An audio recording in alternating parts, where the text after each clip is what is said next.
Bonjour à tous, c'est Maximum, voici l'épisode 4 de présentation manga animé sur Tensei Shitara Slime Data Ken. Voici une liste non exhaustive de ces noms alternatifs. À la base, il s'agit d'une série de light novel japonais, publiée à l'origine comme web-série sur le site Shosetsuka Ninaro. La série de romans a été adaptée en une série de mangas. Cette adaptation a été prépubliée dans le magazine de prépublication Monthly Shonen Serious. Synopsis. Après avoir été tué par un voleur pour protéger un couple d'amis, Satoru Mikami, un homme de 37 ans, se retrouve réincarné dans un autre monde en slime aveugle, avec des compétences uniques. Il va prendre un nouveau nom, Limul Tempest. Après avoir visionné les quelques premiers épisodes disponibles, j'ai voulu lire les scans, car j'avais vraiment beaucoup aimé et j'avais envie d'en savoir plus. Mais j'ai été très étonné car l'anime était beaucoup plus clair que les mangas. J'ai remarqué qu'un épisode de l'anime équivalait à un chapitre du manga. J'ai décidé de lire chaque chapitre un par un à chaque fois que je finissais un épisode. Le studio 8-bit produit l'adaptation en animé depuis le 2 octobre 2018 au Japon. La version française est publiée par Kurokawa. Et à l'heure où j'enregistre cette vidéo, 14 épisodes sur 24 sont disponibles sur la plateforme Crunchyroll. Maintenant, passons aux choses sérieuses. Pourquoi j'aime Slime ? Sans spoiler, l'histoire est vraiment prenante et à chaque fois on veut vraiment connaître la suite. Le fait que le personnage principal soit un slime et que l'anime manga n'ait pas axé sur l'ecchi est un énorme point positif. Et aussi des fois on a droit à des scènes drôles. Mais pour moi le plus gros point positif, c'est quand à un certain moment on voit quelqu'un qui pense que ce slime est faible.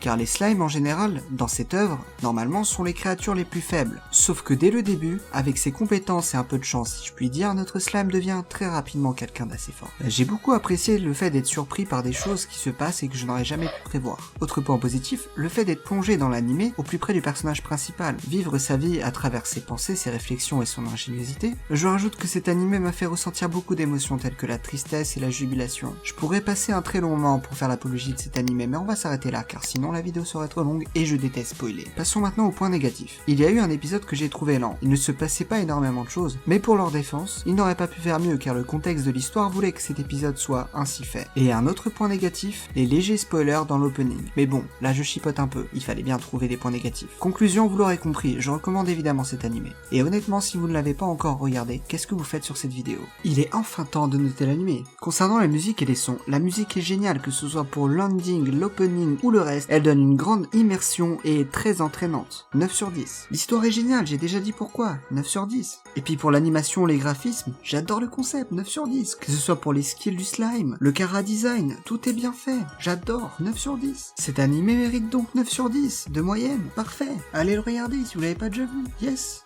Merci d'avoir regardé cette vidéo. Vous pouvez liker peut-être si elle vous a plu, si vous voulez en voir d'autres. Je sais pas, vous pouvez commenter, si jamais il y a des choses qui vous ont dérangé, qui vous ont plu, s'il y a des choses qui sont améliorables, ce que vous voulez, je lis tous les commentaires, je réponds à tout le monde. Allez, tchuss, c'était Maximum.